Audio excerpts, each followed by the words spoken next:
Hola,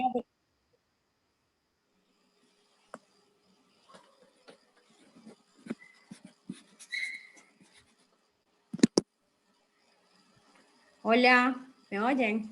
Buenas Hola, noches. Marila. Buenas Buenas noches. noches. ¿Todo bien? Sí, Ya ahora. estamos, ya estamos. Lucía, ¿cómo estás? Miguelito, no lo veo. Hola, Marila. ¿Cómo estás, Miguelito? Bien, bien. Ay, qué lindo quedó ese afiche. Montaron las cortinas con el afiche. Ya qué estamos. bien. Gracias.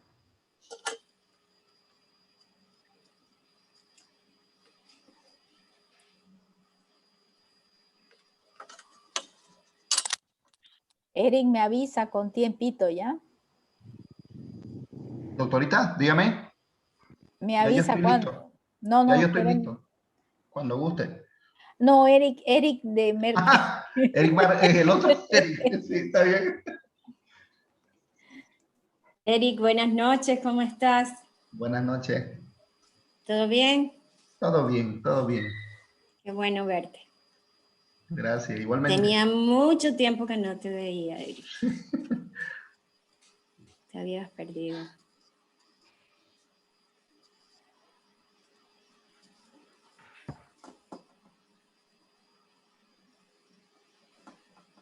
Qué bien que colocaron este afiche. Todo el mundo lo está viendo, supongo. ¿Sí? Los que se están conectando. Sí, eso creemos. Sí, buenísimo. Hay 12 todavía. Recién hay 12 espectadores. Yo tengo aquí 20. Nosotros. 21. Ah, ok. Claro, tienes razón. Tienes A razón. mí me parece El doctor 21. Choque se ha conectado en el otro link. Hay que traerlo. Yo lo traigo. Doctora, hay solo un link, doctora, no hay dos. O sea, se refiere al de los participantes, Sí. creo, Lucía. Ah, Sí, ok. sí, ok. sí. Lo hago panelista. Permítame. Los invitados. Sí. ¿Me puedes invitar entre sí?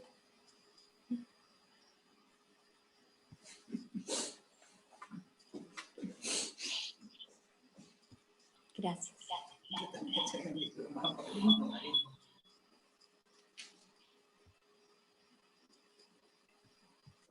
Ya está como panelista el doctor Chucky. La doctora Eve también está. Sí.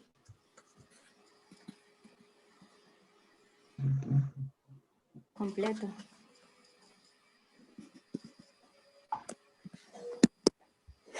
Iniciaremos entonces.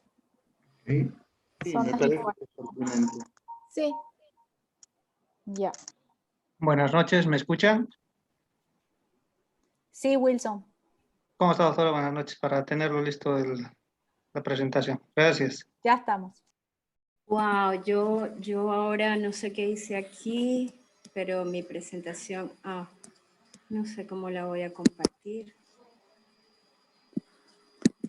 A ver. Ya, me vas a tener que ayudar, no sé cómo lo voy a compartir ahora aquí.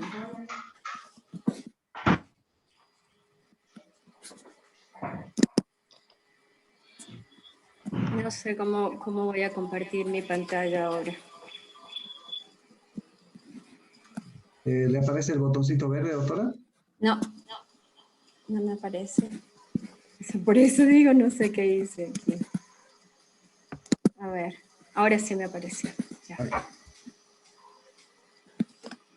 Tú empiezas, Lucía. Buenas noches, doctora Eve, ¿cómo está? Buenas noches. Estamos silenciados, doctora. Sí, ahí está. ¿Cómo está? Buenas noches, doctora, un gusto. Bien, gracias. Bueno, Usted. vamos a dar inicio a nuestro Endos to Endos, agradeciéndoles a todos su presencia, y es nuestra segunda jornada de nuestro Endos to Endos. Estamos en la recta final para terminar el año, pero también tenemos una noticia que queremos darles.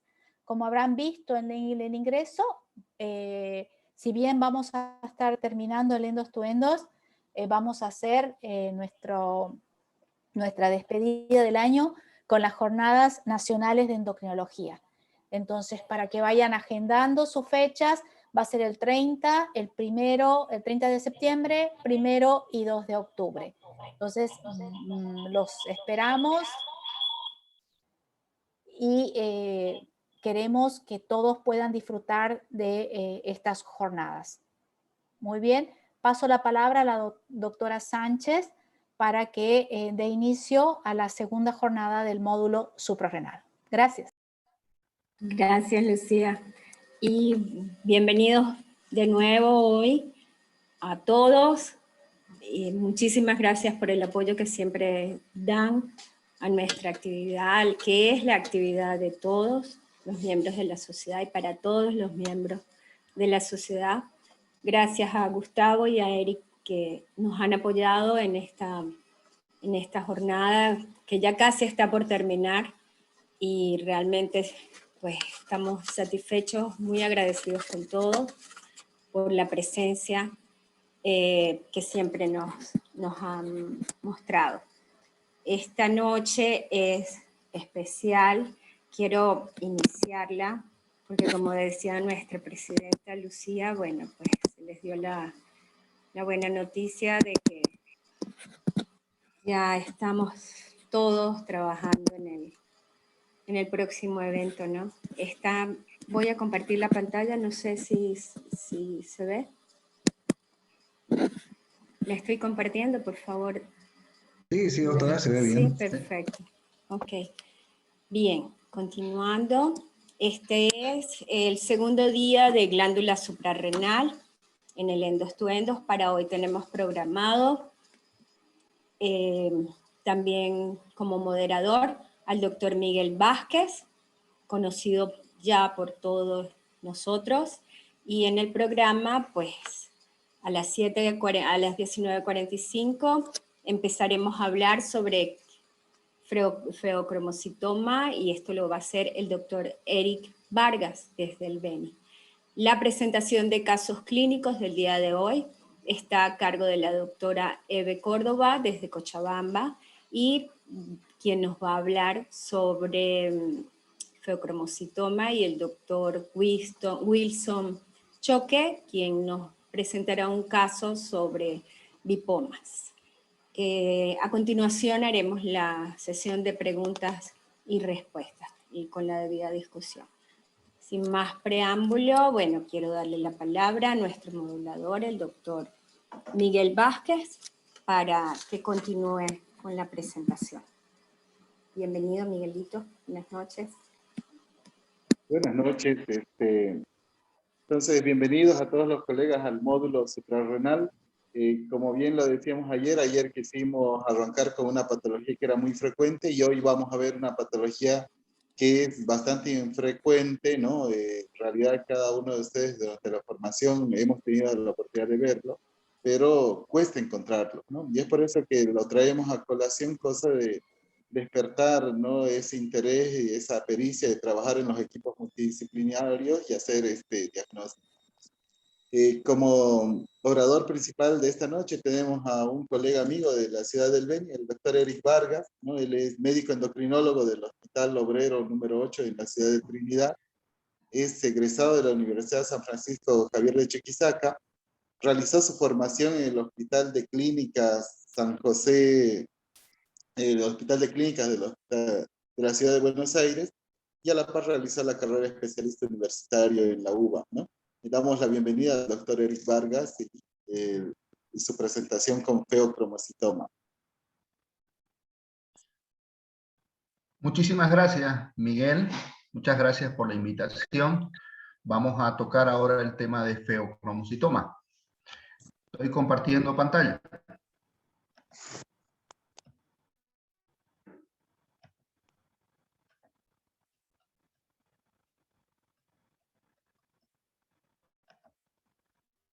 ¿Se ve?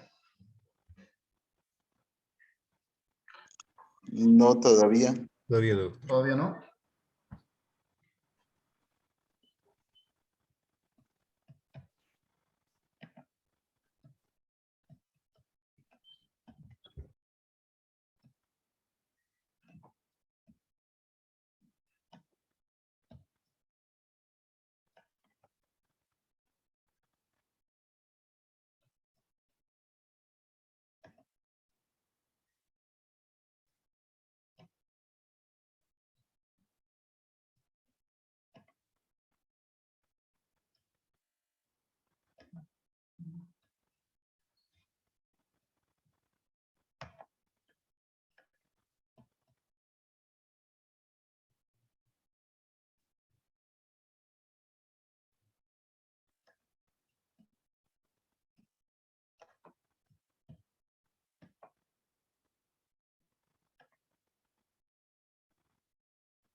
¿Se ve? Ahora sí. Muy bien. Vamos a hablar de feocromocitoma. Para empezar, definimos feocromocitoma con la definición de la Organización Mundial de la Salud del año 2004, donde nos indica que es un tumor secretor de catecolaminas de la médula suprarrenal. El feocromocitoma es el término médico usado para un tumor de la glándula suprarrenal, más específicamente de la médula, y se origina en las células cromafinas. Produce una secreción aumentada y no regulada de catecolaminas y puede presentarse en un solo tumor o múltiple, básicamente en la médula adrenal. Las manifestaciones clínicas son producto de la secreción excesiva de catecolaminas y es una de las causas principales de hipertensión secundaria. Hablamos un poco de epidemiología y decimos que la prevalencia es del 0.2% en la población hipertensa, 6.5% de los pacientes de los incidentalomas suprarrenales son feocromocitomas y compromete 1 en 200.000 personas en la población general. A pesar de su rareza, es una de las causas de hipertensión arterial susceptible de curación, pero de no tratarse puede tener complicaciones muy severas. Es muy frecuente entre la cuarta y quinta década de la vida, pero puede presentarse a cualquier edad. En el 60% de los pacientes, el hallazgo se hace en forma incidental, es decir, es un incidentaloma suprarrenal. No se busca, pero se encuentra. Aproximadamente el 15% de los tumores son extraadrenales, o sea, están por fuera de la glándula suprarrenal, pero el 95% de ellos se encuentran dentro de la cavidad abdominal. El 10% de todos los feocromocitomas son tumores malignos, es decir, que nos generan metástasis. El 10% de las lesiones son bilaterales, son compromiso bilateral de ambas glándulas suprarrenales. El 10% de los casos están asociados a un feocromocitoma familiar, que lo vamos a referir más posteriormente. El 10% se diagnostica en sujetos normotensos, es decir, que puede haber pacientes asintomáticos. Y el 10% aparece en niños. Así que es algo que a tomar en cuenta. Hablamos entonces que el 90% de las causas de feocromocitoma, de los feocromocitomas, son esporádicos, es decir, son hechos aislados. El 10% se denominan feocromocitomas familiares y principalmente están asociados a la neoplasia endocrina múltiple tipo A, tipo 2A y 2B, donde está involucrado el proto-oncogen RET. El proto-oncogen RET es el que está involucrado en esta patología. Tenemos también genes supresores tumorales, como el gen de la enfermedad de von Hippel-Lindau y también en la neurofibromatosis tipo 1. Eso comprendería el 10% de la población de feocromocitoma. Hablando un poquito de la neoplasia endocrina múltiple, sabemos que tenemos dos tipos de neoplasias endocrinas múltiples, el tipo MEN1 y el MEN2A, que se dividen en 2A y 2B. En este MEN2A es donde está involucrado el proto-oncogen RET, que está asociado a los dos neoplasias endocrinas múltiples. El proto-oncogen es una proteína codificadora de tirosinquinasa, que actúa como un receptor de un ligando, que genera una mutación con aumento de función. Ese aumento de función es lo que nos va a producir hiperplasia paratiroidea, cáncer medular de tiroides, feocromocitoma en el MEN2A, neuromas mucosos, hábito marfanoide, cáncer medular de tiroides y feocromocitoma en el MEN2B. Son patologías bastante infrecuentes. La enfermedad de von Hippel-Lindau también es una enfermedad con una herencia autosómica dominante de alta penetrancia, determinada por la alteración de un gen, del gen VHL, que está localizado en el brazo corto del cromosoma número 3. Es una alteración multisistémica, es decir, afecta a varios órganos y sistemas, principalmente hemangioblastomas a nivel de la retina, a nivel del sistema nervioso central, en cerebelo, en médula espinal. Puede haber carcinomas renales de células claras, puede haber feocromocitomas y quistes en el páncreas, en el riñón, en el hígado y en el epidídimo. También enfermedades muy infrecuentes, pero que están descritas asociadas al feocromocitoma. La neurofibromatosis tipo 1 está asociada con feocromocitoma en un 1%, está causada por las mutaciones en el gen NF1, que produce una proteína llamada neurofibromina, que es importante en la regulación del crecimiento de las células y también sirve como un gen supresor tumoral. Está asociada con manchas café con leche, con fibromas cutáneos, con alteraciones de la columna, como si fuese escoliosis y deformidades vertebrales. Hablando un poquito de fisiopatología de los feocromocitomas, se comportan muy similares a la médula espinal, almacenan, sintetizan y almacenan catecolaminas, pero lo hacen en forma indiscriminada. Ese exceso de producción de catecolaminas es el responsable de la sintomatología. Los mecanismos de liberación de las catecolaminas pueden estar en relación al cambio en el flujo sanguíneo y a la necrosis tumoral, intratumoral. La mayoría de los tumores de feocromocitomas producen norepinefrina y epinefrina, junto también con una variedad de péptidos, como la somatostatina, el polipéptido intestinal o la calcitonina, que también pueden ser responsables de la sintomatología clásica. En cuanto a la localización, tenemos que decir que los feocromocitomas se denominan a los tumores de células como afines de la glándula suprarrenal. Todos los tumores de células como afines por fuera de la glándula suprarrenal se denominan paraganglioma. Como dijimos, el 95% está dentro de la cavidad abdominal. En este estudio, que es bastante antiguo, se obtuvo que el 46% se encuentran en la región paraórtica superior a este nivel, y son principalmente secretores de norepinefrina. El 29% son a nivel paraórtico inferior, y con eso ya involucramos más del 75% de todos los paragangliomas que se encuentran por fuera de la glándula suprarrenal. ¿Cuándo se sospecha un feocromocitoma? Principalmente la tríada clásica consistiría en la cefalea, las palpitaciones y la diaforesis o sudoración importante, asociada a la hipertensión severa. La hipertensión resistente o maligna, sobre todo en personas jóvenes, uno tiene que sospechar una hipertensión secundaria en una persona joven, ¿sí? La hipertensión arterial muy lábil, la que rápidamente se altera con paroxismo sin evidencia de hipertensión arterial previa, o hipertensión grave e inexplicada, o también un shock tras una cirugía o una anestesia, que haga una descompensación bastante severa de hipertensión tras una cirugía o una anestesia. También se considera una respuesta paradójica al tratamiento antihipertensivo, es decir, que le vamos dando más antihipertensivos y el paciente está cada vez más hipertenso, o una hipotensión ortostática en un paciente hipertensivo tratado, con antecedentes familiares de neoplasia endocrina múltiple, de neurofibromatosis o de enfermedad de von Hippel-Lindau, o un incidentaloma suprarrenal, un hallazgo accidental de una lesión a nivel de la glándula suprarrenal.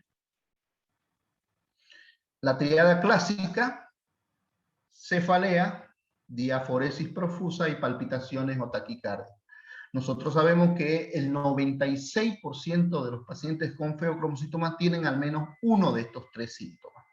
El 72% presentan dos de estos síntomas, y si una persona no tiene ninguna de estos tres síntomas, esta tríada clásica de cefalea, diaforesis y palpitaciones, se excluye el diagnóstico de forma clínica en un 90%, o sea que es una afectación que afecta a la mayoría de los pacientes con feocromocitoma. Otro cuadrito que, asociado al tema de la cefalea, de la diaforesis y palpitaciones, también tenemos hipertensión, hipotensión, nerviosismo, rubor, tremor, dolor de pecho, intolerancia al calor, palidez, pérdida de peso, poliuria, polidipsia, etc. Entonces, cuando sospechamos un paciente con feocromocitoma, tenemos que hacer el diagnóstico. El diagnóstico se basa, como dijimos, en la tríada clásica y en los síntomas acompañantes, ¿sí?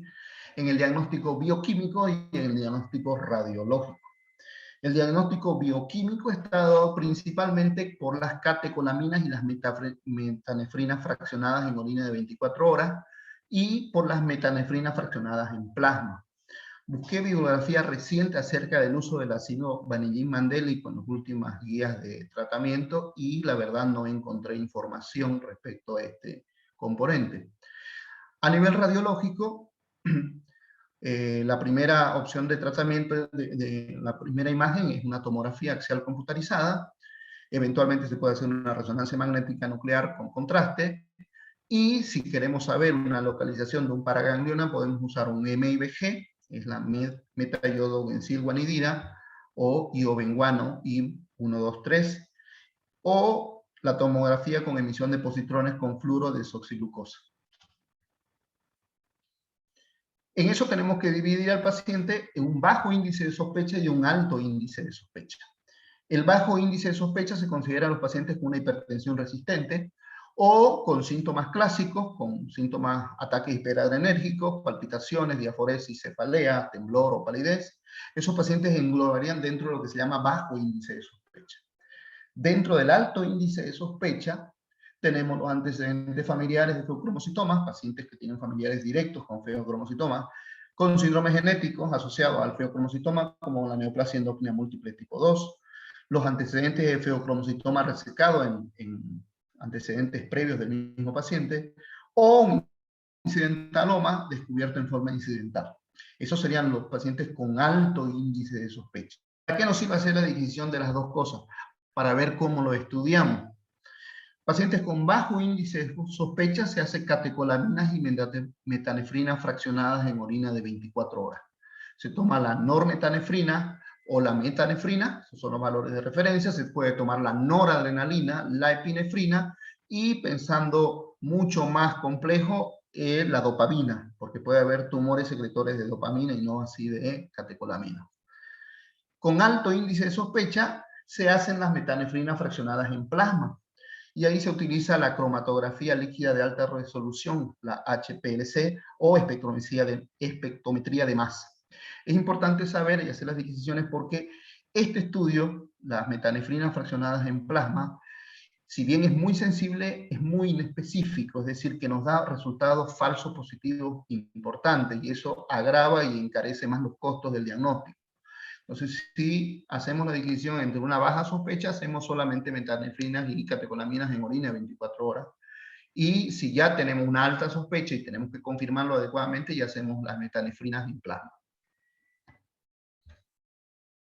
Hay que tener en cuenta que hay fármacos que intervienen y podrían afectar los niveles de metanefrinas y catecolaminas. Tenemos los antidepresivos tricíclicos, el uso de levodopa, los medicamentos que contienen agonistas de receptores adrenérgicos, como por ejemplo los descongestivos, las anfetaminas, la buspirona y la mayoría de los agentes psicoactivos, la prochlorperacina, la reserpina, la retirada de clonidina y el etanol son factores que podrían incidir con el resultado.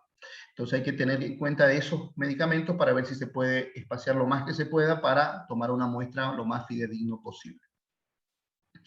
También hay que hacer la división de un diagnóstico diferencial clínico del feocromocitoma, porque los síntomas son bastante inespecíficos y podemos tener diagnósticos diferenciales a nivel endocrino, como por ejemplo una tirotoxicosis, un hipogonadismo primario, el climaterio sintomático, un cáncer medular de tiroides, puede darnos síntomas muy parecidos. Los famosos hechizos o spells en inglés, que son los sofocones de calor, la intolerancia, los síntomas paroxísticos que presenta el feocromocitoma. A nivel cardiovascular tenemos la hipertensión esencial lábil, el edema pulmonar, el síncope, la hipotensión ortostática, que también nos pueden dar esos síntomas.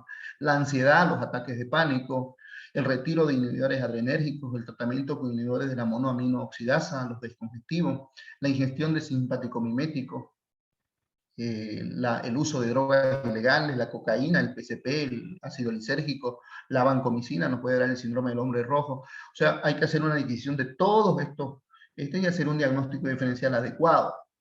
A nivel neurológico tenemos la migraña, la neuropatía autonómica y tenemos otras como el síndrome carcinoide, la enfermedad de mastocitos, la anafilaxia, que pueden darnos síntomas parecidos. ¿Cómo hacemos el diagnóstico radiológico? Como dijimos, hacemos la tomografía y la tomografía se pueden detectar tumores a partir de 0.5 centímetros de diámetro, así que se tienen que hacer cortes entre 2 a 5 milímetros aproximadamente. Es importante porque se puede usar el coeficiente de atenuación expresado en lo que se llaman las unidades Hansfield.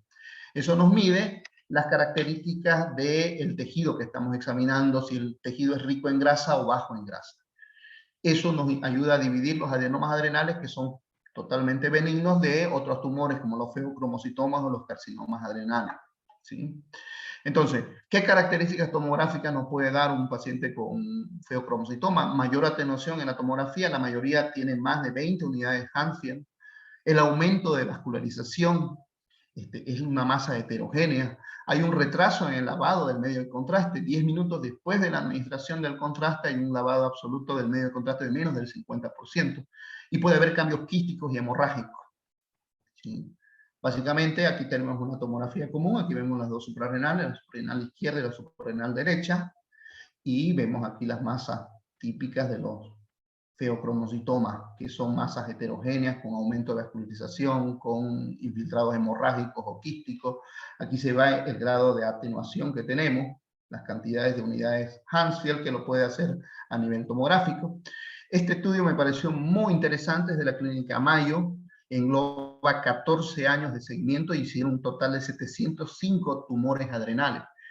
Dentro de esos 705 tumores adrenales se encontró que las unidades Hansfield aumentadas en feocromocitoma dan un promedio de más o menos 33. Es decir, que coincide con que son de mayor atenuación.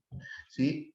Hay un predominio del lado derecho, un 48% de predominio en el lado derecho, y son descubiertos en forma incidental. A nivel de la resonancia magnética, bueno, ¿cuándo se utiliza la resonancia magnética? La utilizamos cuando es una técnica de lesión en niños y en mujeres gestantes y en otras situaciones que requieren la mínima exposición a la radiación. En las secuencias en T1 de la resonancia magnética, el feocromocitoma muestra una señal similar a la del hígado, a la del riñón y a la del músculo, y se diferencia con facilidad del tejido graso. Hay una alta intensidad de señal en T2 y la naturaleza rica en lípidos nos ayuda a diferenciar en los adenomas no funcionantes de los feocromocitomas y carcinomas. Pueden ser de tamaño variable y pueden ser bilaterales, ese es otro dato que tenemos que tomar en cuenta. Aquí vemos las imágenes de la resonancia magnética, donde se observa esas características que mencioné previamente.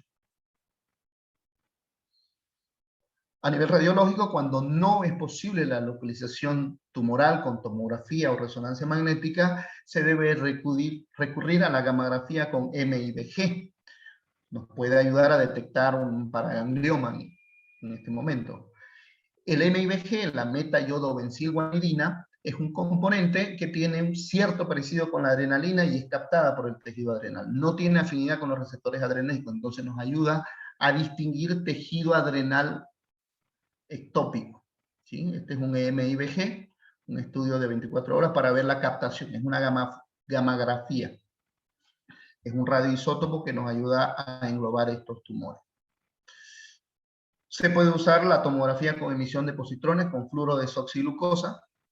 Esa técnica se usa un análogo de la glucosa, que es la fluoro de desoxiglucosa, que hace que sea captada por las células normales y por las células malignas, que las células malignas tienen mayor avidez por la glucosa, y por el mecanismo, por el ciclo, no cumplen el ciclo bioquímico normal de la glucosa, entonces evita que salga, y eso hace que se marque el tejido que tiene mayor tasa metabólica. La fluorodesoxiglucosa nos sirve para identificar esa situación. Nosotros sabemos, este es un estudio, un PET scan con fluorodesoxiglucosa y nos ayuda a distinguir los feocromocitomas metastásicos o los paragangliomas. Entonces, se ha hecho un algoritmo de manejo del tratamiento del feocromocitoma, primeramente sospechando el tema de un tumor secretor de suprarrenal. Se descontinúan todas las medicaciones que se puedan descontinuar para poder hacer el estudio lo más idóneamente posible, y se toman las metanefrinas en orina 24 horas o las metanefrinas en plasma, dependiendo de si es de alta sospecha o de baja sospecha. Si el resultado es normal, se puede reevaluar nuevamente si en el momento en que está presentando la sintomatología del paciente. Si aún así sigue siendo normal en los valores de metanefrinas en plasma o en orina, se investigan ya otras causas como diagnósticos diferenciales. Si los valores de laboratorio han salido alterados en orina o en plasma, entonces ya se empieza a hacer la localización.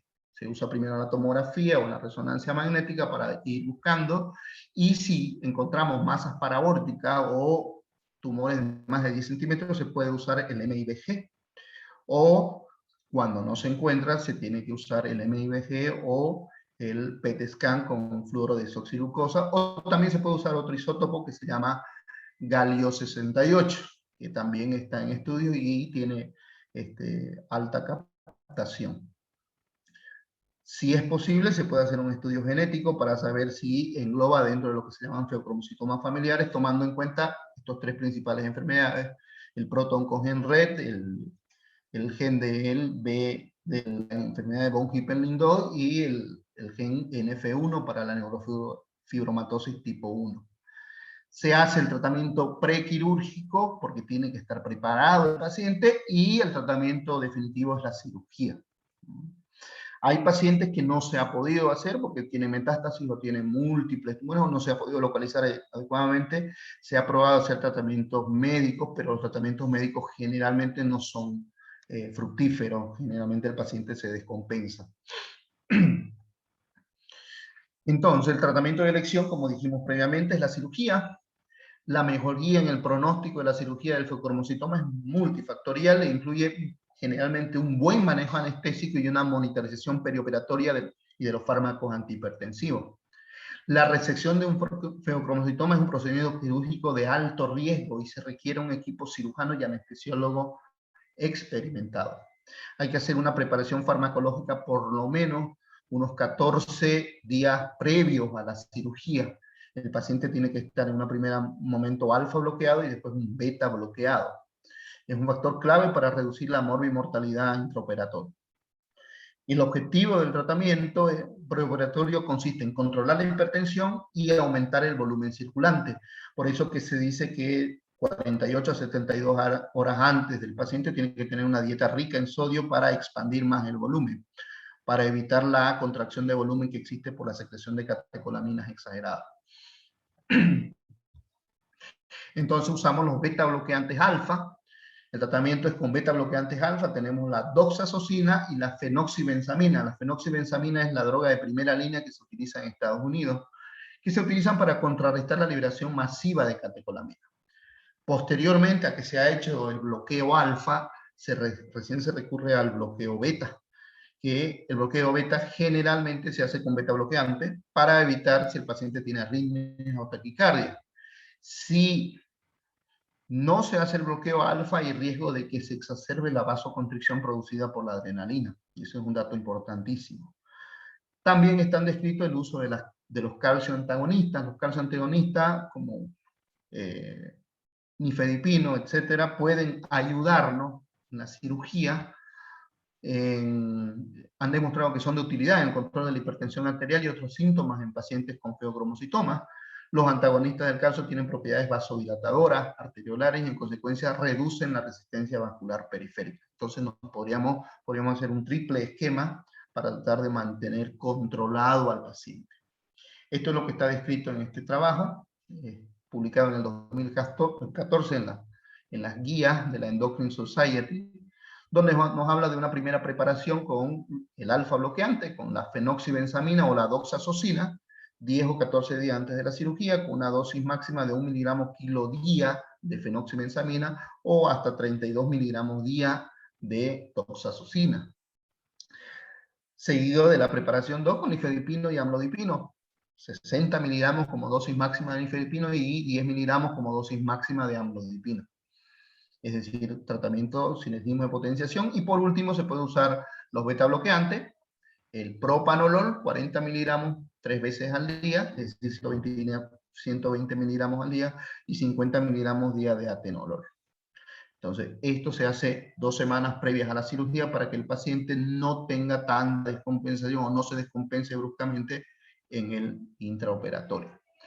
Generalmente la vía de opción más ideal para evitar la morbimortalidad es la vía laparoscópica, porque necesitamos tener la mínima cantidad de complicaciones y evitar romper la cápsula tumoral, porque eso podría producir una diseminación del feocromocitoma. Un alto riesgo de complicaciones perioperatorias, la manipulación del tumor, así como otros estímulos, pueden dar lugar a la aparición de crisis hipertensivas o arritmias, y tras la resección tumoral puede aparecer un cuadro de hipotensión arterial severa.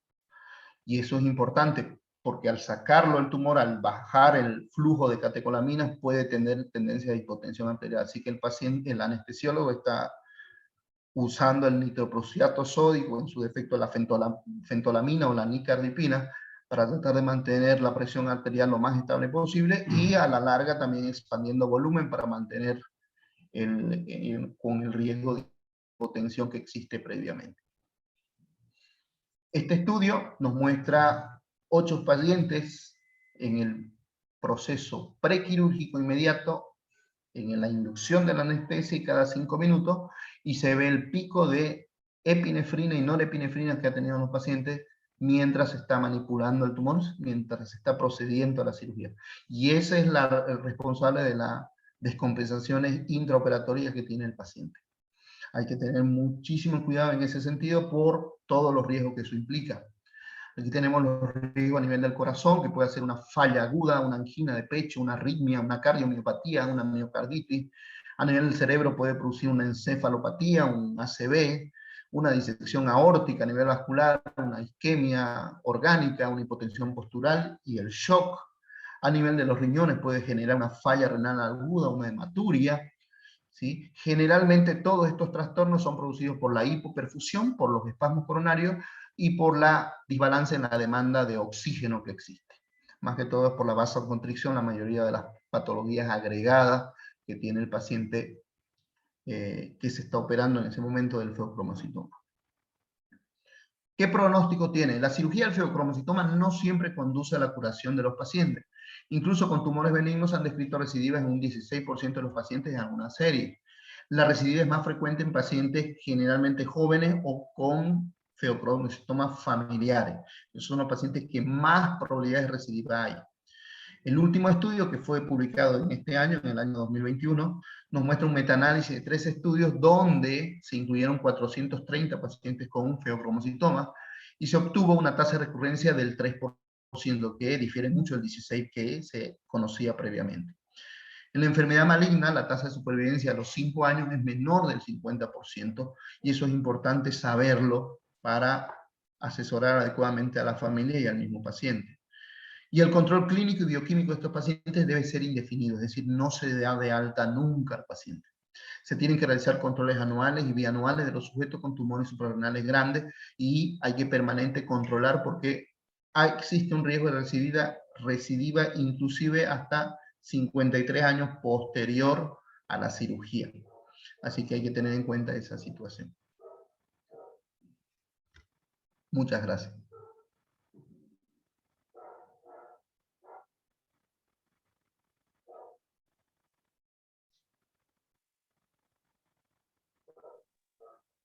Muy bien, muchas gracias, Eric, por la actualización. No sé si hay alguna pregunta del público o si prefieren hacemos lo que es el caso clínico, que también es de feocromocitoma, y completado el caso clínico ya hacemos las preguntas a los 2 oradores.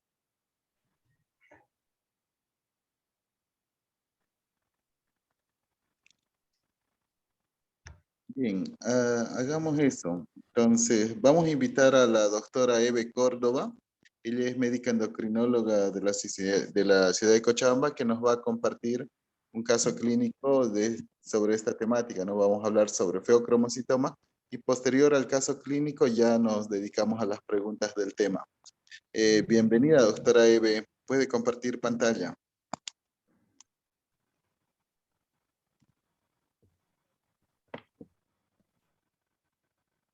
Buenas noches. Ahora comparto pantalla. Por favor, me dicen si la ven. Sí, se ve, se ve. Ok. Perfecto. Entonces, vamos a continuar con el caso clínico que va en relación al tema que presentó el doctor Vargas. El caso clínico que voy a dar es feocromocitoma. Y de antemano, muchas gracias por la invitación. Un gusto para mí compartir este caso clínico. ¿Sí? Entonces, iniciamos. Este caso clínico es un poquito viejo, es del 2017. Sin embargo, hasta el momento, por lo menos es el único caso que he visto. Yo llevo de endocrinóloga acá en Cochabamba 4 años. Entonces, este caso clínico lo vi recién llegando de mi especialidad. esta paciente tenía un seguro en Cosmil y la primera vez que fue evaluada por mi persona como endocrinóloga fue en septiembre del 2017. Se trata de una paciente femenina de 43 años de edad, originaria de La Paz y residente en Cochabamba 3 años previos a la evaluación. Como saben, los militares cambian de destino cada 5 años, entonces puede ser por ese hecho de que estaba recién residiendo. Estado civil casada, religión católica, ocupación ama de casa y escolaridad una carrera técnica. Dentro de los antecedentes patológicos, hipertensión arterial sistémica de 3 años de evolución, en tratamiento con losartán 50 miligramos cada 12 horas, alérgica a la penicilina. En traumáticos, fractura de radio y cúbito izquierdo hace 4 años por una caída. Dentro de los antecedentes quirúrgicos, 3 cesáreas, la última hace 4 años, donde presentó preeclampsia, 5 años, y una amigdalectomía en su adolescencia. Dentro de los antecedentes heredofamiliares, no lo puse porque la paciente desconocía. De muy pequeña fallecieron papá y mamá. Entonces, ya entrando un poquito al cuadro, todavía acá yo no la conocía, pero cabe mencionar que la paciente inició con un dolor abdominal de tipo cólico en hipocondrio derecho, acudió a emergencia, se dio el dolor con antiespasmódico. Dentro de los exámenes que se le solicitó, pues se vio en la ecografía abdominal el hallazgo de colelitiasis, por lo que es enviada a valoración perioperatoria para una colecistectomía programada.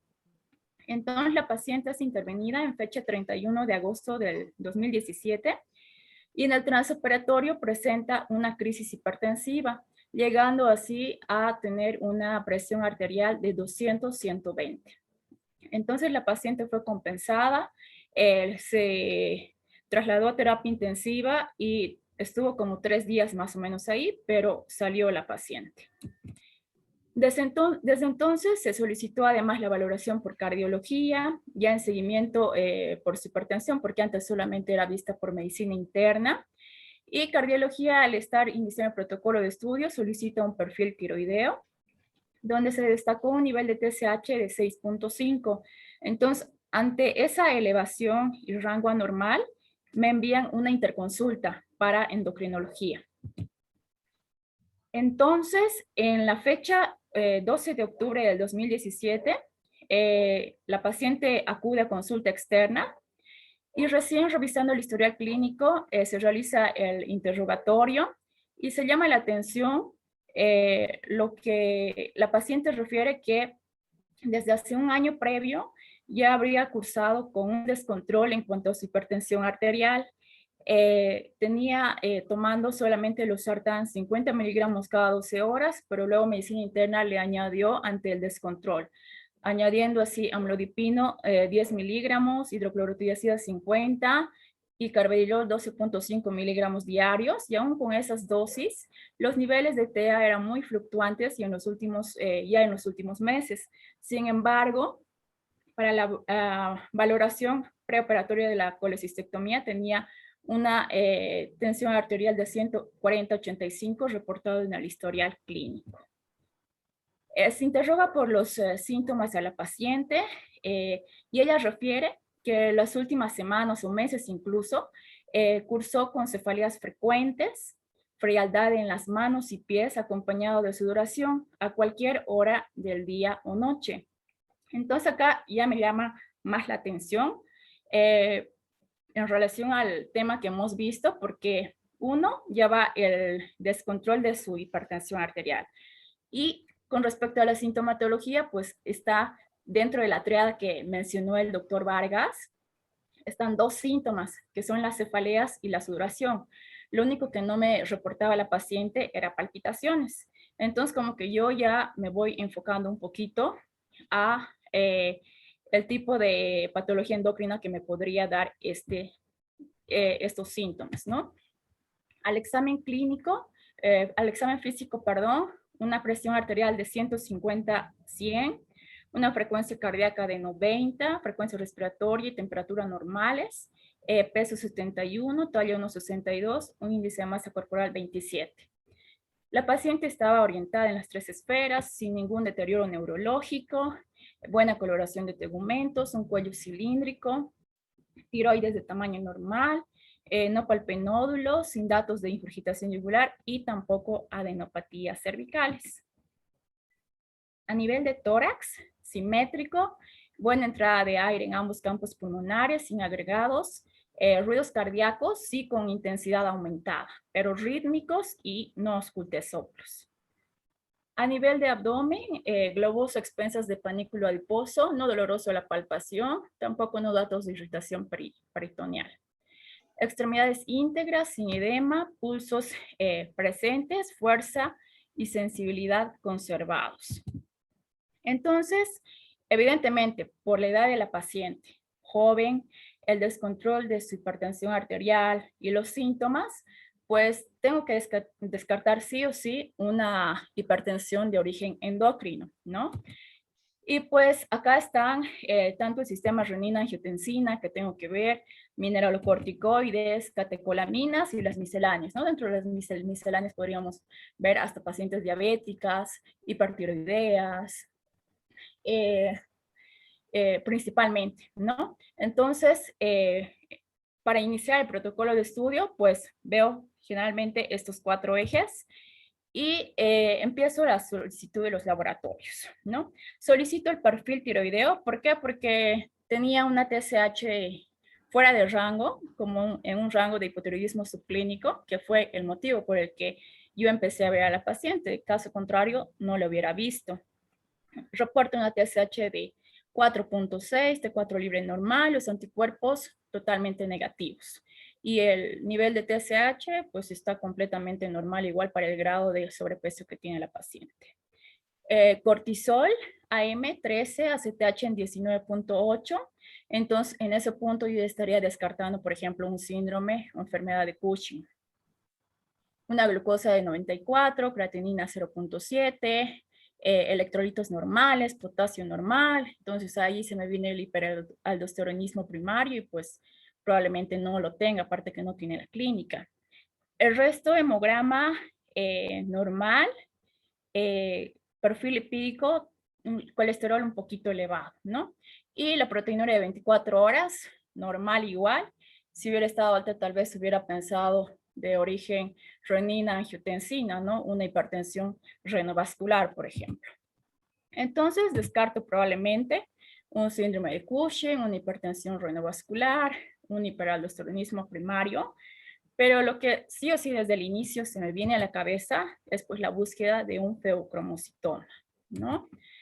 Entonces, empiezo ya con la solicitud de las metanefrinas urinarias, pero antes de solicitarlas, le indico a la paciente que, y junto con cardiología igual se sugiere, ¿no? Suspender amlodipino, beta bloqueantes, a pesar de que en literaturas actuales nos indican que si es que hay la necesidad de que la paciente o el paciente tenga que seguir con los antihipertensivos, pues hay indicación de que incluso los puede mantener porque dan muy poco falso positivo, ¿no?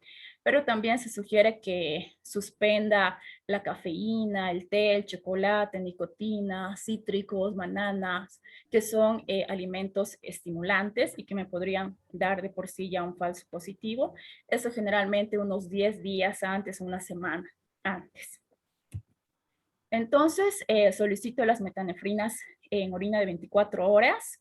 Se recolecta un aproximado de 1800 y me reporta 408 microgramos para un rango menor de ese laboratorio de 400. Entonces, está casi limítrofe, ¿no? La verdad no era el nivel que se esperaba, pero ante la clínica de la paciente y ante la alta sospecha de feocromocitoma, pues solicito la imagen para búsqueda del tumor, ¿no? Adrenal, principalmente en lo que estoy viendo que sería lo más frecuente, digamos. Entonces se hace la solicitud de la tomografía axial computarizada abdominal y pélvica. Y el reporte es en el 9 de noviembre del 17. Nos reportan una glándula suprarrenal izquierda con lesión ovoidea de bordes lisos, bien delimitados, de 31 por 3 por 30 milímetros de diámetro, con depósitos cálcicos en sus lados, heterogéneo, con atenuación de 33 unidades Hounsfield y marcado realce al contraste. Perdí las imágenes, la verdad me hubiera gustado mostrarles, pero no pude obtenerlas. Entonces, ante el hallazgo de la tumoración adrenal izquierda, muy probablemente feocromocitoma, por las características incluso ahí mencionadas, se realiza la interconsulta a urología, y conjuntamente con urología y la especialidad de endocrino, se solicita junta médica con cardiología y terapia intensiva, porque es un caso de alto riesgo, muy poco frecuente, y sobre todo el avisarles a los familiares y pacientes, ¿no? En ese momento, solamente como único familiar, la paciente lo tiene al esposo, con quien se conversa de los riesgos que puede presentar la cirugía y de los beneficios, ¿no? En que salga todo exitoso. Es así que se inicia la preparación preoperatoria, todo de forma externa, solamente en domicilio inicialmente. El 20 de noviembre iniciamos con bloqueadores alfa-adrenérgicos, 14 días previos a la intervención quirúrgica. Se inicia con doxazosina, 2 miligramos diario, y no requiere la paciente para estar compensada y mantener unas tensiones arteriales promedio, hasta no hipertensarse mucho tampoco, ni hipotensarse, de 8 miligramos como dosis máxima se la dio. Y 3 días previos a la cirugía, iniciamos con bloqueadores beta, el atenolol 25 miligramos diario, porque la paciente todavía seguía con taquicardia. Entonces, en fecha 4 de diciembre, la paciente sometida a una adrenalectomía izquierda vía laparoscópica. Aquí hubo bastante inexperiencia, se podría decir, por parte de cirugía. Quería hacer una urología, cirugía también ingresó. Se quería hacer una cirugía abierta, pero pues en la tomografía se veía que el tamaño era pequeño, ¿no? Entonces vimos la opción de compra de servicios y todo, que en realidad hicimos la compra de servicios para todo lo que les he mencionado, que desde el laboratorio, las metanefrinas y tomografía, hasta la precisión de urología, para que la paciente sea sometida a una adrenalectomía izquierda por vía laparoscópica, ¿no? Entonces, en el transquirúrgico, cursó sí la paciente con hipoglicemia en 2 oportunidades, que se controló bastante bien. Presentó un cuadro hipertensivo solamente una vez, pero al final la cirugía finalizó sin complicaciones, y la paciente fue ingresada a terapia intensiva para una monitorización hemodinámica. Dentro de las indicaciones postoperatorias, pues siempre vigilar los datos de falla suprarrenal en el postquirúrgico, como hipotensión refractaria, hipoglucemia, hiponatremia, hipercalemia, acidosis metabólica, cuantificar siempre la uresis en ml, control estricto de líquidos y mantener la uresis horaria entre 0.5 a 1.5 ml por kilogramo hora. La anatomía patológica que nos reporta fue un tumor suprarrenal izquierdo con cápsula correspondiente a feocromocitoma de 3 centímetros de diámetro mayor, con áreas de hemorragia y necrosis, ¿no? Entonces ahí estaba ya enfocado desde el inicio el diagnóstico final de la paciente. Dentro de lo que es el seguimiento, la paciente general más o menos casi al mes acude a control por consulta externa de endocrinología, asintomática en ese momento, con una presión arterial de 130/80, y se le había solicitado las metanefrinas urinarias más o menos pasadas las 2 semanas de la cirugía y nos reporta 200 microgramos, que está dentro del rango. Cardiología mantuvo solo los sartán, 50 miligramos cada 12 horas como antihipertensivo, con una presión arterial normal. A los 2 meses, la paciente fue revalorada en la consulta externa, continuaba sintomática, estable, ya con laboratorios solicitados, todo normal, glucosa, función renal, electrolitos, un perfil lipídico dentro de la normalidad y una presión arterial igual de 120/80, pero manteniendo todavía el losartán, ¿no? Y pues posterior a esa fecha, yo ya desconozco del estado de la paciente porque solamente trabajé en esa institución hasta abril, ¿no? Y desde mayo hasta la fecha que estoy ahora actualmente como endocrinóloga de la Caja Nacional de Salud, ¿no? Entonces, es un caso que he querido compartir con ustedes porque es un caso poco frecuente. La verdad, hasta el momento no he tenido la suerte de ver otro caso así, pero con la búsqueda y en los siguientes meses y años, pues esperemos encontrar más de estos casos que son muy bonitos para compartirlos, ¿no? Sobre todo entre nosotros igual y ver que sí tenemos casos así aquí igual y buscándolos, pues sí, ¿no? Los podemos encontrar. Entonces, eso es todo. No sé si hay alguna pregunta.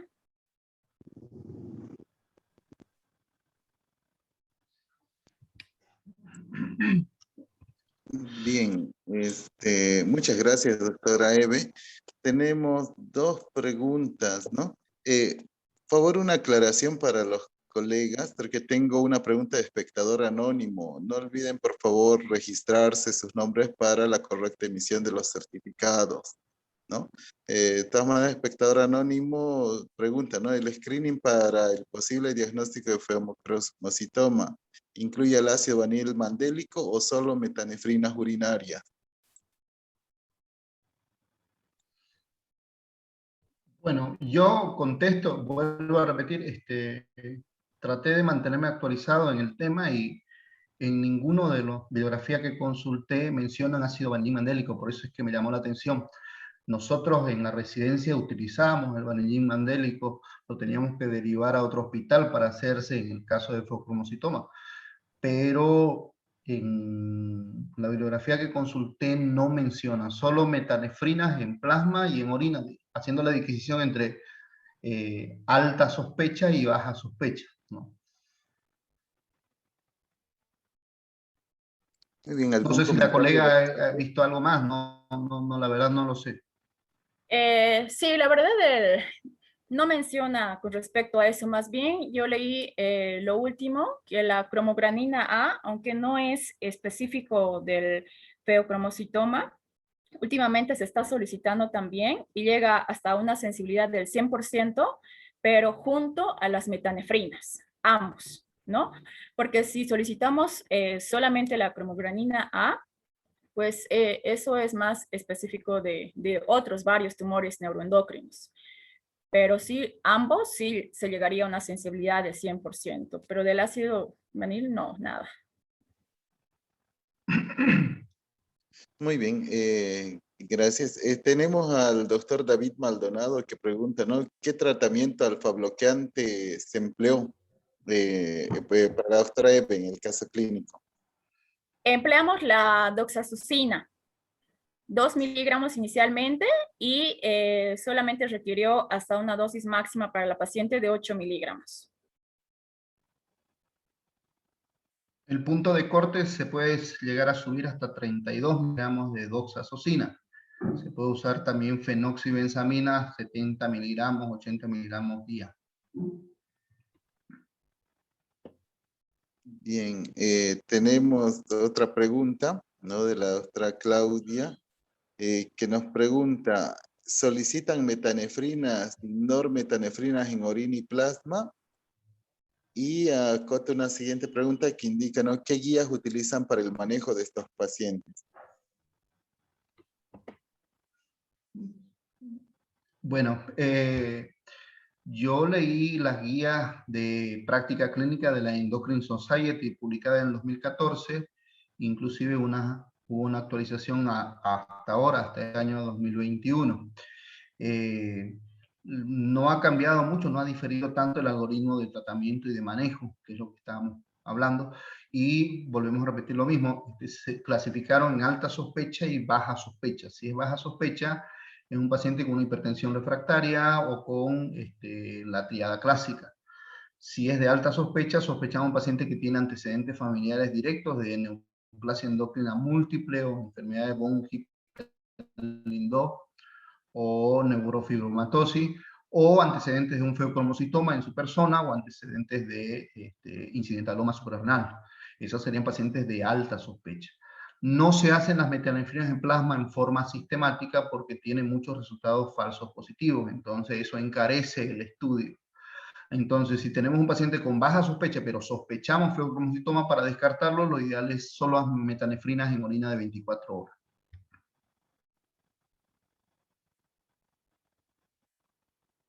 Bien, doctora Eve. Sí, completamente de acuerdo, ¿no? Las metanefrinas plasmáticas generalmente dan un mayor porcentaje de falsos positivos y pues por eso se las preferiría en orina de 24 horas. ¿Por qué solicité en el caso clínico las metanefrinas en orina?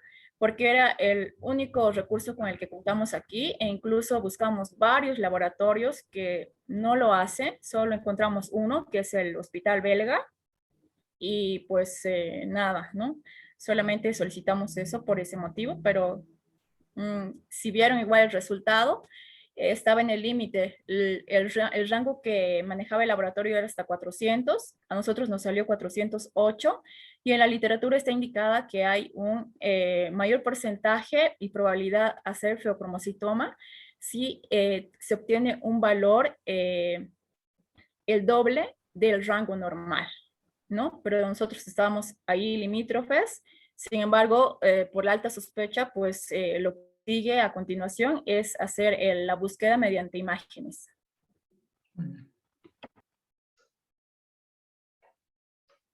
Bien, perfecto. ¿Alguna otra pregunta más? Mientras se van animando, Eric, que en el hospital de clínica está la doctora Barontini, que en un tiempo estuvo haciendo estudios en fresco de patología, o sea, ni bien se operaban, teníamos que rescatar la muestra y llevarlos para allá. No sé si tienes algún adelanto de esos trabajos. Mira, lastimosamente no volví a saber de los estudios que hacía la doctora. Sí, manejamos un grupo escaso de feocromocitomas. Estuve inclusive en una cirugía por vía abierta, que fue un caos. Me acuerdo que era una obra de teatro eso, porque era todo el mundo gritando. Era un desastre. Sí, pero la verdad es que no tengo información actualizada de qué estudios más han llegado a concretar, ¿no? No, la verdad es que no. Se mandaban las muestras, me acuerdo, al hospital de niños para hacer metanefrinas, porque no se hacía metanefrinas en el hospital de clínica. Y sí manejábamos el ácido varilín mandélico y la adrenalina y noradrenalina, ¿no? Bien, gracias. Bien, nuevamente tenemos espectador anónimo que nos pregunta, ¿no? ¿Se puede explicar el porqué de la hipoglucemia en el post-resección del feocromocitoma? Sí, la hipoglucemia básicamente es porque hay una supresión en la inhibición de la secreción de insulina durante la exéresis del tumor que secreta catecolaminas. Ese sería el motivo. Bien, una pregunta del doctor David Maldonado que creo que sería para todos en realidad, ¿no? ¿Disponen ustedes de alfa bloqueantes en su ciudad? Aquí, a ver si nos puede comentar Eric. La doctora Eve, creo que sí, porque los manejaron, ¿no? Sí, justamente utilizamos la doxazosina porque fue el único medicamento alfa bloqueante que encontramos, el único. Entonces, pero gracias a Dios dio buen resultado, ¿no?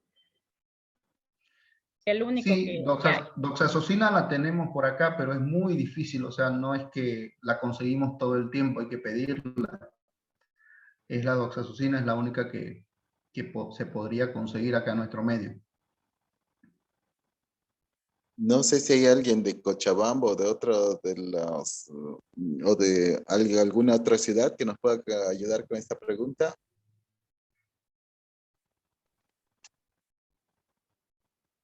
¿Cómo es en Santa Cruz, querido Miguel? ¿Se consigue doxazocina o algún otro alfa-bloqueante? La verdad es que no hemos tenido, por suerte, la necesidad de buscarlo. Así que personalmente no he visto doxazocina. No sé si acá Lucía, Marilyn. Nosotros cuando necesitamos, bueno, nos mandaron de Brasil, todo todos los medicamentos, por suerte teníamos un terapista que su esposa era jefa de una unidad coronaria en Brasil y nos mandó todo. Bueno.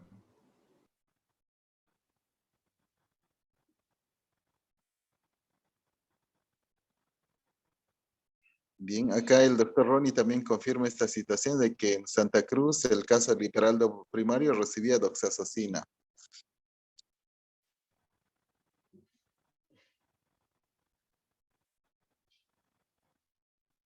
Bien. No sé si hay Miguel, alguna... Sí. quiero hacer una pregunta a la doctora Eve. Entre el protocolo del estudio de feocromocitoma, sabemos que debemos diferenciarlo del MEN, en el MEN que pertenece al MEN 2, ¿verdad? 2A o 2B, como lo explicaba el doctor Eric. Se le solicitaron niveles de calcitonina a la paciente para buscar sea medular de tiroides y poder hacer ese diagnóstico. Sí se solicitó, pero pues acá en ningún laboratorio se realiza ese parámetro, ese nivel, ¿no? No hay. Entonces solamente fue con la clínica y el perfil tiroideo que salió normal en 2 oportunidades, se palpaba una tiroides completamente normal y pues sí, la calcitonina nos ayuda, pero acá la verdad no contamos con eso, ¿no? Y lo otro que nos ayudaría para ver si realmente es un NEM2 igual sería la genética, ¿no? Porque es un diagnóstico genético y pues acá en Bolivia nos falta mucho de eso. Por lo menos acá en Cochabamba no tenemos el apoyo. Sí he escuchado que se manda por ahí a Santa Cruz, a La Paz para determinar alguna patología, pero acá no. Entonces no hubo manera de saber. Y pues como está en relación siempre a antecedentes familiares, ¿no? De las patologías, tampoco se pudo determinar porque la paciente dijo que de muy pequeña fallecieron ambos padres, ¿no? Entonces acá estaba prácticamente sola. No tenía hijos. Tenía, claro que sí, pero eran casi niños porque su última cirugía cesárea sería como a los 4 años previos, pero no tampoco, ¿no? No se realizó el estudio. Ya. Al doctor Eric también quería hacerle otra pregunta. Teniendo Dígame, en cuenta doctorita. que el feocromocitoma se presenta en 1 por cada 200.000 personas, ¿qué porcentaje asociado al MEN pudiéramos esperar un feocromocitoma? El porcentaje sigue siendo bajo de los feocromocitomas familiares. Como yo le dije, el 10% de todos los feocromocitomas son de características familiares. Dentro de todo, el MEN, dentro de la neoplasia endocrina múltiple, es menos del 2% la incidencia de feocromocitoma. Es algo que tenemos que tener en cuenta, pero no es algo todo el tiempo que lo vamos a ver, ¿no? Gracias, doctor. Y entonces, al final, ¿con qué estudios podemos contar en Bolivia para esto? Yo recuerdo, o sea, como comentario, en el posgrado nosotros pedíamos ácido vanidilmandélico también y catecolamina. Cuando llegué aquí, me acuerdo que me interconsultaron por un caso de hipertensión en quien se sospechaba feocromocitoma. Y pues lo solicité y me dijeron que había que enviarlo a Estados Unidos. Entonces, pues nada, retrocedí y pedí metanefrinas, digo yo, porque en la época nosotros ya no pedíamos metanefrina. Y estoy hablando pues casi 20 años atrás, ¿no? Entonces, en realidad para esto solo se cuenta con metanefrinas porque por lo que ustedes dicen, no, contamos con estudios genéticos, ¿verdad? Y eso es lo que tenemos de herramienta. La inmunohistoquímica tampoco, o sea, porque tengo entendido que tampoco se hace. Entonces, la anatomía patológica y más nada, ¿verdad? ¿Y la clínica? Sí, sí. Bueno, y creo que ahora en la Foyanini me parece que como que van a empezar a hacer PET, si no estoy bien informada, no sé, que en parte pues ayuda, ¿no? Bien, gracias por las respuestas. Bien, muchas gracias, Eric, doctora Eve. Ya como para ir cerrando, aparte de feocromocitoma, como acá el doctor Ronnie López no nos comenta que doxazocina sí se encuentra en el país, no por hacer propaganda, pero lo trae Laboratorios de Leche y Eurofarma, ¿no? Bien, muy agradecidos, Eric, doctora Eve, ¿no? Esperamos que nos acompañen todavía para la discusión del siguiente caso clínico. Claro que sí. Por supuesto, por supuesto. Entonces, vamos a dar la bienvenida al doctor Wilson Choque, ¿no? Que él nos va a hablar de un caso también, si bien no está íntimamente relacionado con la suprarrenal, lo trajimos por la baja incidencia, ¿no? Nos va a hablar sobre bipoma. Entonces, damos la bienvenida al doctor Choque, ¿no? Ex residente del Hospital Universitario Japonés y actualmente médico de planta del Hospital Universitario Japonés. Bienvenido, doctor Wilson. Muy buenas noches a todos.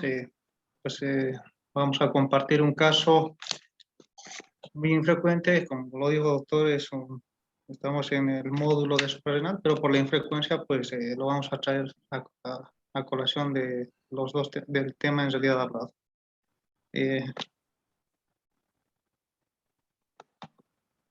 Voy a empezar a compartir. No sé si se nota. Sí, se visualiza correctamente. Perfecto, entonces este caso se hizo el diagnóstico en el hospital, bueno, en el servicio de endocrinología del hospital japonés. Bueno, se trata de una paciente de 12 años, bueno, no tiene muchos antecedentes de relevancia de la infancia, ni antecedentes familiares.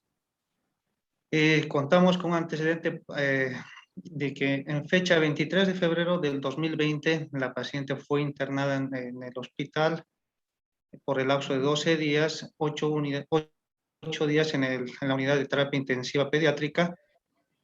Y el cuadro clínico, que se caracterizaba 4 días previos al ingreso, pues presentó náuseas, vómitos, fiebre de 38 grados, deposiciones líquidas sin sangre en abundante cantidad, en una frecuencia mayor a 5 veces al día. Ingresa por el servicio de emergencias, en el servicio de emergencias recibe hidratación, probióticos,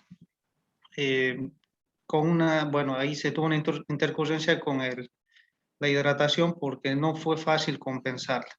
Al momento del ingreso, pues lo llamativo era que presentaba una acidosis metabólica hiperclorémica y una hipocalemia moderada. El paciente, pues posterior al tiempo de internación, el cuadro remite y posteriormente es dado de alta.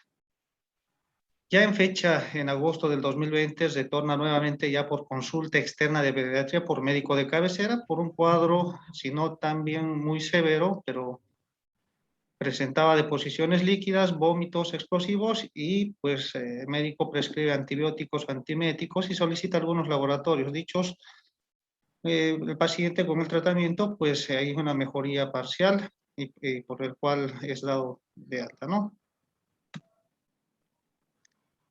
Ya en fecha 18 de junio de este año, la paciente acude nuevamente a su médico de cabecera ya presentando un cuadro clínico de 3 días de evolución por un cuadro similar por deposiciones líquidas abundantes en una frecuencia de más de 6 oportunidades, dolor abdominal, náuseas y vómitos.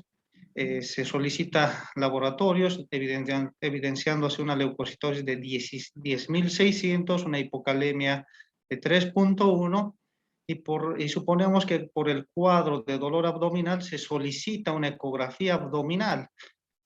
La paciente, pues bueno, la mamá en realidad es enfermera, se hacen los análisis, tenía que retornar con el médico, pero se presenta una intercurrencia, el cuadro clínico se agrava con aumento en volumen de las deposiciones líquidas, vómitos explosivos y deshidratación. Ya la paciente acude al servicio de emergencia portando la ecografía y los análisis solicitados, donde se podría evidenciar en la ecografía, lo llamativo es a nivel de páncreas una masa que medía 6 por 5.9 por 4.9 centímetros. Con esos análisis llega a emergencia la paciente. Ya en fecha 19 de junio es ingresada a sala, recibe hidratación para tratar de compensar el medio interno y mejorar el metabolismo ácido-base. No se logra compensar.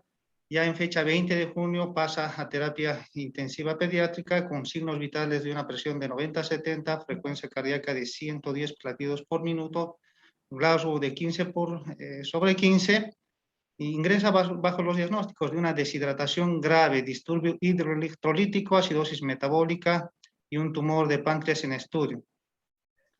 En ese momento la paciente se encontraba en NPO, se realiza correcciones hidroelectrolíticas por vía central, se solicita otro perfil de emergencia donde se corrobora la hipocalemia de 2.5, cloro de 110 y una acidosis metabólica. Aquí cabe hacer notar que durante la internación, y eso es lo que llama mucho la atención, se cuantifica las deposiciones de alto volumen, llegando en 2 oportunidades hasta 7.000 ml y pérdidas por sonda nasogástrica de 1.300 ml. Se solicitan otros estudios, lipasa de 66, transaminasas dentro de parámetros, bilirrubinas normales, una albúmina de 3.9. Bueno, la paciente tenía algunos, los laboratorios de cultivos que se obtienen en ese momento, pues no había desarrollo de ningún GER. Entonces, hasta el momento, los diagnósticos que se plantearon era una deshidratación grave, disturbio hidroelectrolítico, acidosis metabólica y un tumor de páncreas en estudio. Aquí les traigo una diapositiva para poder ver que el tumor de páncreas ocupa el 11º lugar de todos los tumores en general. Es una incidencia de 4 a 7 casos por 10.000 habitantes años.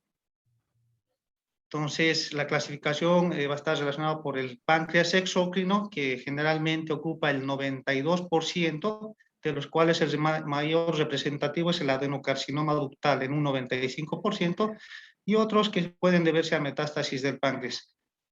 En el páncreas endocrino, pues tenemos una frecuencia de 8% y estas se pueden clasificar en funcionales, en un 85%, y por orden de frecuencia se van a presentar el insulinoma, el gastrinoma, glucagonoma y el lipoma. Estas van a depender de las características bioquímicas, biológicas, histológicas, clínicas y de pronóstico. Entonces, hablando un poquito del cáncer de páncreas, representa el 5% de todas las muertes. El inicio es silencioso y los síntomas bien inespecíficos. Generalmente ocurren en etapas avanzadas de la vida y lo que le va a caracterizar ya es el dolor abdominal, ictericia, prurito, coluria, cole. Y dentro de los marcadores tumorales, el que ha demostrado tener un valor diagnóstico, pronóstico, seguimiento es el antígeno carbohidrato 19,9 con una especificidad del 89%. Volviendo a la paciente, pues se solicitan los marcadores tumorales donde pues se encuentran dentro de parámetros normales, el antígeno carbohidrato de 39.9 para un valor de corte menor a 40.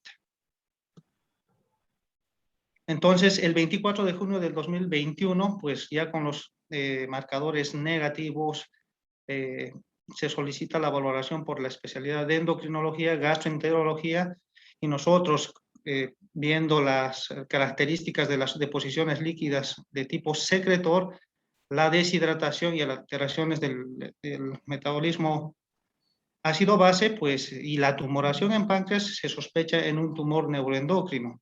Entonces, en ese momento se decide el inicio de tratamiento con oxtrótide, 50 microgramos en infusión continua. En el lapso de los días se obtiene buena respuesta, mientras nosotros nos planteamos el protocolo diagnóstico. Dentro de la epidemiología de los tumores neuroendocrinos, estos son datos basados del Registro de Cáncer de Vigilancia y Epidemiología de Estados Unidos, pues si bien la incidencia es creciente, esta va a estar reflejada por mayor conciencia de algunos médicos. Lo que se está viendo es mayor uso de estudios de gabinete, por ejemplo, tomografías, resonancias magnéticas, octrescan. Entonces, son los que han demostrado aumentar la incidencia creciente del diagnóstico de los tumores neuroendocrinos. Pero, sin embargo, hay poca evidencia de que la supervivencia general haya mejorado. Para el diagnóstico, pues, como la mayoría de los tumores, nos vamos a basar en estudios bioquímicos o marcadores bioquímicos, la histopatología, la determinación de, por ejemplo, marcadores moleculares, y en imágenes, pues, tenemos la resonancia, tomografía, el SPECT con fluorodesoxiglucosa. Dentro de la clasificación de los tumores neuroendocrinos, pues el mayor representante en esta patología, pues es el insulinoma al 70%, seguido de un gastrinoma y en un menor porcentaje como el lipoma glucagonoma. Y ahora nos vamos a dedicar a eso, solamente no voy a entrar en profundidad, pero vamos a mencionar a todos los tumores que produzcan deposiciones líquidas de tipo secretor. Dentro de ellos se encuentra el gastrinoma, escrito en 1955 por Schollinger Ellison. Es el segundo tumor. Hay una frecuencia en la quinta etapa de la vida. El 60% generalmente tiene un comportamiento maligno, y la clínica, pues, presenta dolor abdominal del 70 al 100%, deposiciones líquidas, y en este caso lo que sí llama la atención es las deposiciones son de características esteatoreicas. Se pueden asociar a pérdida de peso, úlcera duodenal, y el marcador para hacer diagnóstico, pues se hace la dosificación de gastrina con un valor de corte superior a 100 picogramos por ml. El segundo tumor, bueno, en este caso el tercero por frecuencia de los tumores neuroendocrinos, pues es el glucagonoma, que también presenta deposiciones líquidas, pero lo llamativo de la clínica es la tríada caracterizada por un eritema necrótico migratorio de placas que se van a ubicar a nivel de región facial, abdominal y miembros inferiores, asociados a diabetes mellitus, pérdida de peso y entre otros síntomas o signos, trombosis de la vena, depresión y diarrea. Si nosotros determinamos la dosificación de glucagón y nos reporta un valor por encima de 1000 picogramos ml, pues hace el diagnóstico. Y con estos valores, casi el 50-60% de los pacientes, pues ya se presenta metástasis hepática al momento del diagnóstico. El lipoma, pues, es el cuarto en frecuencia. Generalmente el 90% se encuentra en páncreas, a nivel de cuerpo y cola. Un 6% está asociado a un síndrome genético como el MEN1, denominado antiguamente con el síndrome de Werner-Morrison, o una cólera pancreática, y lo que le va a caracterizar es la hipocalemia en un 80-100%, deshidratación y los niveles de péptido intestinal vasoactivo mayor a 100 picogramos ml. Acá la diarrea es acuosa de tipo secretor, con volúmenes que superan a 7000 ml o 700 ml día. La frecuencia, ahí descrito por Werner, era 3 casos por 10 millones de personas en la población general. Muy raro. En este estudio, bueno, se hizo una recolección en la India de algunos casos, de 30 casos de tumores neuroendocrinos de características de tipo lipoma, pues donde se evidencia la hipocalemia junto con los niveles elevados de péptido intestinal vasoactivo y una acidosis metabólica en la mayoría de los pacientes. Y el somatostatinoma, que es el último, que también presenta deposiciones líquidas en un 30-90%, pues si nosotros solicitamos la dosificación de somatostatina, con un punto de corte mayor a 30 picogramos ml se hace el diagnóstico. Bueno, volviendo a nuestra paciente, pues nosotros se solicita los estudios bioquímicos, estos se los envía a Brasil, se hace la conexión y se logra conseguir. Mandamos a hacer la dosificación de glucagón, nos llega con un reporte de 522 picogramos ml. Una gastrina inferior a 10, como habíamos mencionado, el punto de corte para el diagnóstico de síndrome de Zollinger-Ellison eran 100 picogramos ml. Y pues acá podemos ver el péptido intestinal vasoactivo superior a 120 picomoles litro para un punto de corte para el laboratorio inferior o igual a 30 picomoles litro. Entonces prácticamente el laboratorio es el que nos hace el sellado del diagnóstico del caso clínico. Dentro de otros estudios complementarios que se solicita, pues tenemos la tomografía abdominal de pelvis con contraste, donde se evidencia pues, una tumoración de 7.9 centímetros aproximadamente, de características homogéneas, y no se observa dilatación de los conductos de Wilson. Acá podemos evidenciar la imagen que es homogénea, que nos ayuda mucho en el pronóstico, ya que si nosotros tuviéramos imágenes que son heterogéneas, con microquistes o calcificaciones, pues nos ayudan o nos sugieren una tumoración maligna, ¿no? También se solicita la resonancia magnética con gadolínea, pues igual se puede evidenciar la tumoración de 60 por 60, 45 milímetros de tamaño, una masa en cabeza de páncreas. Acá está en otra fase portal. Y ya con el diagnóstico, pues se decide la cirugía. Para la cirugía, pues el hospital se logra contactar con Estados Unidos, con un cirujano especialista exclusivamente en páncreas, el doctor Warren, junto con el equipo de Estados Unidos, mediante coordinación, servicio de cirugía, se realiza la exéresis mediante la técnica Whipple modificada. Ahí están las imágenes de la pieza de la cirugía. Dentro de los otros estudios complementarios, una vez obtenida la pieza, se insiste con el estudio anatomopatológico, pues podemos evidenciar en el informe macroscópico que pues evidentemente es una tumoración de páncreas delimitada, eso es lo importante, capsulada de 6,5 por 5 por 4,5 con bordes paros. Es el protocolo, prácticamente ellos que aplicaron fue del Colegio Americano de Patología, el sitio de tumor fue de la cabeza de páncreas, y lo importante, el tipo histológico es un tumor neuroendocrino de páncreas G1. Esto es importante porque eso nos indica que el tumor está bien diferenciado en comparación con los otros estadios que se pueden encontrar indiferenciados, que podrían agravar el cuadro y el pronóstico de la paciente. Estaba pendiente, también se sugirió el índice de proliferación Ki67, que se solicitó, está pendiente pedir el informe, pues sí vamos a estar pendientes del reporte. Entonces, esta es la clasificación de la OMS agrupados. Podemos ver los tumores bien diferenciados, generalmente son benignos, un Ki67 menor a 2, generalmente el tamaño tumoral menor a 2 centímetros. Acá la tomografía junto con el informe del estudio histopatológico, pues nos hacen, bueno, en realidad se puede estadificar en un tumor G1 bien diferenciado que nos da buen pronóstico para la paciente. Estos son algunos laboratorios del seguimiento durante la internación y dado las características clínicas de la paciente, la imagen del tumor de cabeza de páncreas, la evaluación histopatológica, los estudios complementarios, en este caso el péptido intestinal vasoactivo, pues llegamos al diagnóstico de lipoma. Y acá pues les podemos mostrar a la paciente después de 50 días de internación, ya a unos días del alta, la paciente. La verdad cabe destacar que se tuvo muchas intercurrencias, pero al final la paciente pudo salir y ahora lo que toca es la recuperación y el seguimiento.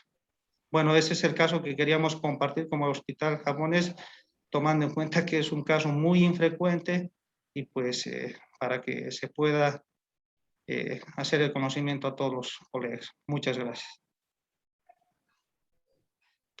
Queda abierta el espacio para los comentarios.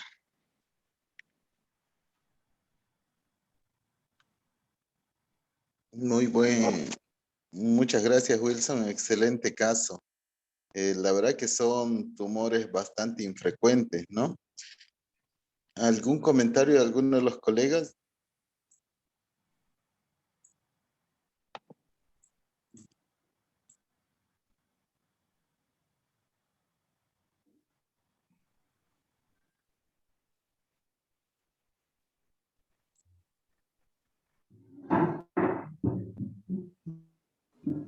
Wilson, una pregunta, el glucagón también estaba alto, ¿no? Sí, tenemos el glucagón. Justamente en este tipo de tumores neuroendocrinos, por estimulación también se podría encontrar niveles de glucagón, pero el punto de corte para diagnóstico de glucagonoma, junto con las características clínicas, pues no nos apoya. El punto de corte, según las guías, pues nos dan un mayor a 1000 picogramos ml. Ahí nosotros tenemos 522.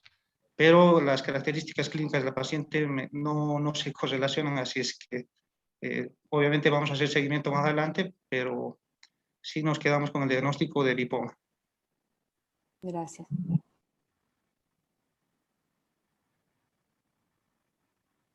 La verdad, sí, un caso bastante interesante. Es muy poco frecuente y pues felicidades. Y lo mejor de todo que creo es el poder haber realizado estos estudios, ¿no? Tanto la determinación del BIP en Brasil y también la cirugía ayudada por médicos de Estados Unidos, pues la verdad es admirable, ¿no? Llegar al diagnóstico en esta niña.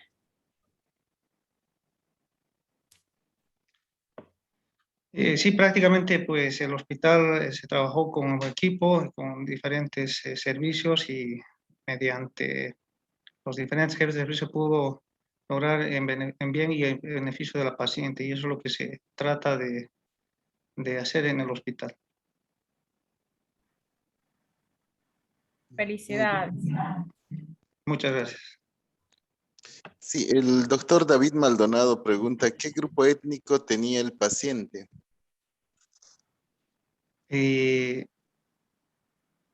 Mestizo, desconozco mucho ese dato porque como la mamá era personal de salud, pues casi ya no pude comer, pero creo que sí, era mestizo.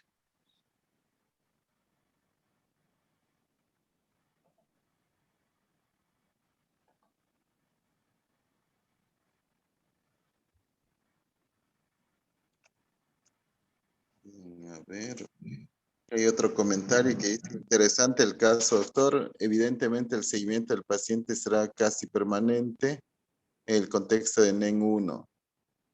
Si tiene seguimiento de perfil hipofisario y calcio, teniendo en cuenta la penetrancia en este síndrome. Pregunta el doctor Ezequiel. Sí, se pensó en un síndrome MEN1, pero por las características clínicas de lipoma, la frecuencia de la obsesión es menor. Sí se pensaría si fuera un síndrome carcinoide, donde hay mucho más asociación. Obviamente que nosotros vamos a hacer seguimiento al metabolismo fosfocálcico para ver si tiene una afectación a nivel de glándulas paratiroides o a nivel de hipófisis.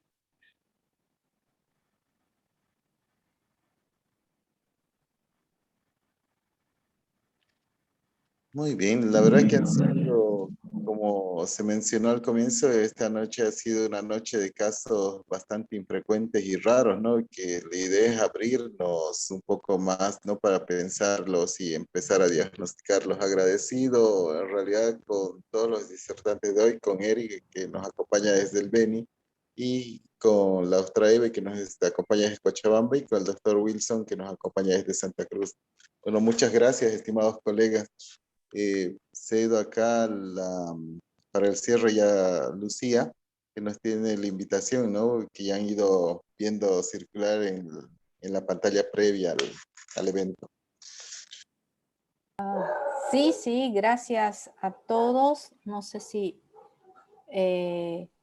por la asistencia, gracias a todos los participantes. Han sido 2 noches muy interesantes, tema que no tocamos habitualmente, pero que creemos que vamos a tener en palestra, ya que nos están interesando mucho y tenemos mucho para crecer en este tema. Ahora quería invitarlos, antes de despedirnos, a nuestra Jornada Nacional de Endocrinología, que se llevará a cabo los días 30 de septiembre, 1 y 2 de octubre, para que vayan agendando. Estamos haciendo el trámite para que haya una resolución ministerial y podamos compartir durante el día todas nuestras jornadas. Estamos divididos en varios simposios y tenemos algunos más que estamos proyectando, y vamos a trabajar temas como obesidad, temas como diabetes, temas como metabolismo óseo. Vamos a ingresar también en el área COVID y emergencias endocrinas y también probablemente cáncer de tiroides. Entonces, invitarlos a todos a participar, estén atentos para concluir la parte educativa de la Sociedad Boliviana que está ofreciendo para todos sus miembros. Y bueno, insistir en que es un esfuerzo muy grande el que hemos hecho durante todo este tiempo. Mil disculpas por algunas dificultades que hemos tenido, pero ustedes deben saber de que para poder llevar a cabo este evento es realmente un esfuerzo muy, pero muy grande. Vamos a concluir con esta nueva, nos ponemos un nuevo reto, que es las jornadas en este año en forma virtual, y bueno, nos dará pie para el próximo año ir con nuestro Congreso Nacional. Muchísimas gracias a todos, a los participantes y a los exponentes fundamentalmente por ser parte de estos eventos y ayudarnos a que sin ustedes, en realidad sin los casos clínicos, este evento no tendría sentido. Muchas gracias y bueno, despedirnos. Hasta luego.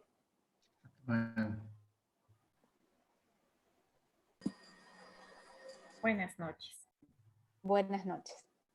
Buenas noches a todos. Buenas noches, doctora. Chao, gracias a todos. Hasta Gracias, mañana, doctor Mer, Vargas, por doctora ayudarnos. Córdoba. Gracias, Un Eric. gusto, siempre un gusto, doctora, a sus Un órdenes. gusto, doctora. Muchas De gracias. verdad. Muchas gracias, Gustavo. Gracias a ustedes por la confianza. Gracias, siempre. Hasta luego, doctora. Hasta luego, doctores.